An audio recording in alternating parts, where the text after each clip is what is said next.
Hello बच्चों, जैसा कि आपने अभी टेस्ट दिया है तो उस टेस्ट में जो क्वेश्चंस थे ना उनके सॉल्यूशन आपको यहाँ बताए जाएंगे। ठीक है ना, आपने किस तरीके से क्वेश्चन किए, किसका सही है किसका गलत है, तो आप इसका आकलन खुद कर सकते हो। ठीक है ना। सबसे पहला जो क्वेश्चन था, 10 क्वेश्चन बच्चों हमने दिए थे। सबसे पहला क्वेश्चन बहुत ईजी था, मैंने आपको लाइव क्लास में पढ़ाया भी था कि परमाणु की त्रिज्या कितनी होती है। कोई जो एटम है, एटम गोलाकार है आपको पता है, और अगर गोलाकार है तो इसकी कोई ना कोई रेडियस होगी।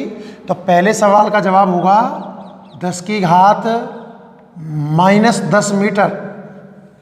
बहुत से बच्चों ने मीटर नहीं लगाया होगा, उनका आंसर गलत हो जाएगा, क्योंकि आप बहुत लंबा आंसर नहीं लिख सकते हो बच्चों अभी कमेंट बॉक्स में। इसलिए हमने प्रयास किया है कि छोटे छोटे सवाल आपसे पूछे जाएं। तो ये लिख पाना कोई बड़ी बात नहीं था आपके लिए कि परमाणु की जो त्रिज्या है वो कितनी होती है। इसका सही आंसर है 10 की घात -10 मीटर। क्लियर है। क्वेश्चन नंबर जो 2 है, दूसरा क्वेश्चन है हाइड्रोजन परमाणु की पहली कक्षा में ऊर्जा का मान कितना होगा। हाइड्रोजन परमाणु की पहली कक्षा में ऊर्जा का मान कितना होगा। बच्चों, ऊर्जा का एक सूत्र हम सिद्ध किए थे, -13.6 Z²/n² इलेक्ट्रॉन वोल्ट। अब बोल रहा है हाइड्रोजन परमाणु की पहली कक्षा, तो 13.6 में तो आप कुछ कर ही नहीं सकते। हाइड्रोजन का परमाणु क्रमांक होता है 1, Z का मान 1, तो 1 का स्क्वायर कितना आएगा बच्चों 1, और नीचे n का स्क्वायर, पहली कक्षा 1 इलेक्ट्रॉन वोल्ट। तो जब आप इसको सॉल्व करोगे तो E1 आएगा -13.6 इलेक्ट्रॉन वोल्ट। आपने केवल इतना ये भी कमेंट किया होगा लास्ट का, तो आपका सही माना जाएगा। पहले का आंसर त्रिज्या कितनी होती है 10 की घात -10 मीटर। जो परमाणु होता है, एटम जो होता है, इसकी त्रिज्या कितनी होती है 10 की घात -10 मीटर। और दूसरा क्वेश्चन है हाइड्रोजन की पहली कक्षा में त्रिज्या कितनी आती है, तो इसका ऊर्जा कितनी आती है, तो इसका सही जवाब है -13.6 electron volt. Question number 3, hydrogen की दूसरी कक्षा में त्रिज्या कितनी आती है। हाइड्रोजन की दूसरी कक्षा में त्रिज्या, तो त्रिज्या का सूत्र आया था 0.529 n²/z एंगस्ट्रॉम। ये मैंने आपको प्रूफ किया है ना। ठीक है।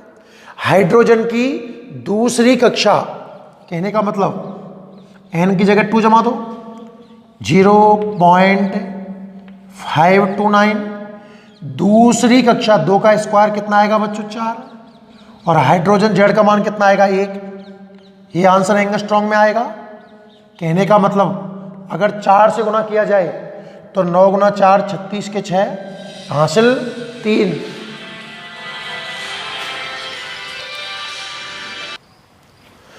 तो गुना करें, 9 का 4 से गुना करेंगे, 36 के 6 हासिल 3, 4 दूनी 8 और 3 11 हासिल कितनी 1, 5 चौक 20 और 1 21, 3 अंक के बाद पॉइंट। जो सही आंसर होगा बच्चों 2.116 एंगस्ट्रॉम। क्लियर है तीनों क्वेश्चन। पहला परमाणु की त्रिज्या 10 की घात -10 मीटर, बहुत छोटे छोटे क्वेश्चन है भाई। हाइड्रोजन की पहली कक्षा की ऊर्जा, हाइड्रोजन बोलते ही Z का मान 1, पहली कक्षा बोलते ही n का मान 1, ये आंसर आ जाएगा। और दूसरी कक्षा की त्रिज्या हाइड्रोजन की, तो Z का मान 1 और n का मान 2 जमा दिया त्रिज्या के फॉर्मूले में। नोट करते जाएं साथ में आप। चौथा क्वेश्चन है बोहर के अनुसार इलेक्ट्रॉन जिन कक्षाओं में चक्कर लगाता है उनका आकार कैसा होता है। बच्चों आकार याद करो, बोहर ने कक्षाओं को कैसा बताया था, वृत्ताकार। बस खत्म, बहुत सरल सवाल है ये तो। बोहर के अनुसार जो कक्षाएं होती हैं वो वृत्ताकार होती हैं। ठीक है। फिर अगला क्वेश्चन मैंने आपको दिया था कि जो इलेक्ट्रॉन गति कर रहा है ना, उसकी गतिज ऊर्जा और स्थितिज ऊर्जा में क्या संबंध है। आपको बच्चों मैंने एक संबंध प्रूफ करवाया था, काइनेटिक एनर्जी बराबर माइनस टोटल एनर्जी बराबर माइनस पोटेंशियल एनर्जी बटे 2। क्वेश्चन आपसे कह रहा है कि, तो क्वेश्चन बोल रहा है कि हमें रिलेशन बताना है काइनेटिक एनर्जी और पोटेंशियल एनर्जी में, तो बीच वाले स्टेप को हटा दीजिए। Kinetic energy is equal to minus potential energy upon 2। ठीक है। छठा क्वेश्चन था, बिल्कुल वन वर्ड में आंसर है क्वेश्चन नंबर 6 का, कि नाविक की खोज किसने की। अभी अपने रदरफोर्ड का प्रयोग पढ़ा था, तो रदरफोर्ड के प्रयोग में ही तो पता चलता है कि सेंटर में कुछ धनात्मक कण बैठा हुआ है जिसे हम नाविक नाम देते हैं। तो रदरफोर्ड ने, क्वेश्चन था नाविक की खोज किसने की, तो आंसर क्या आएगा बच्चों, रदरफोर्ड। कुछ स्पेलिंग वगैरह आपसे कमेंट करने में मिस्टेक हो जाती है, उसका कोई टेंशन नहीं है, सही मान लिया जाएगा आपका क्वेश्चन। ठीक है ना। क्वेश्चन नंबर 6, बात करें क्वेश्चन नंबर 7 की, तो nवीं कक्षा में गतिशील इलेक्ट्रॉन के कक्षीय वेग का व्यंजक लिखो। कक्षीय वेग आपको याद आया, इलेक्ट्रॉन का nवीं कक्षा में वेग कितना होता है, 2.189 इंटू 10⁶ Z/n मीटर पर सेकंड में। तो आपको यही सूत्र लिख के दिखाना था।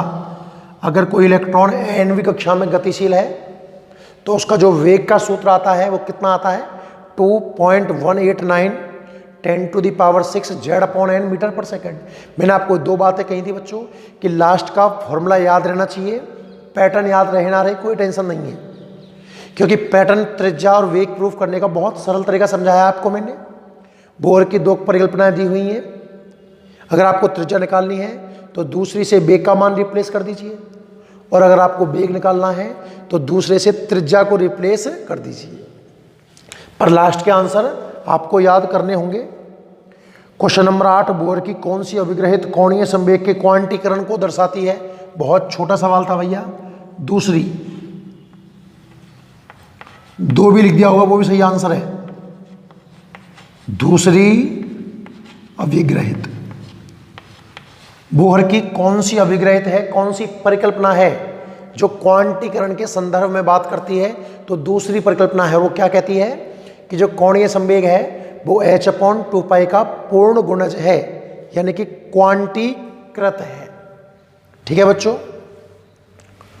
क्वेश्चन नंबर 9, बोहर के अनुसार हाइड्रोजन की पहली और दूसरी कक्षाओं की त्रिज्याओं का अनुपात कितना आएगा। देखना ध्यान से।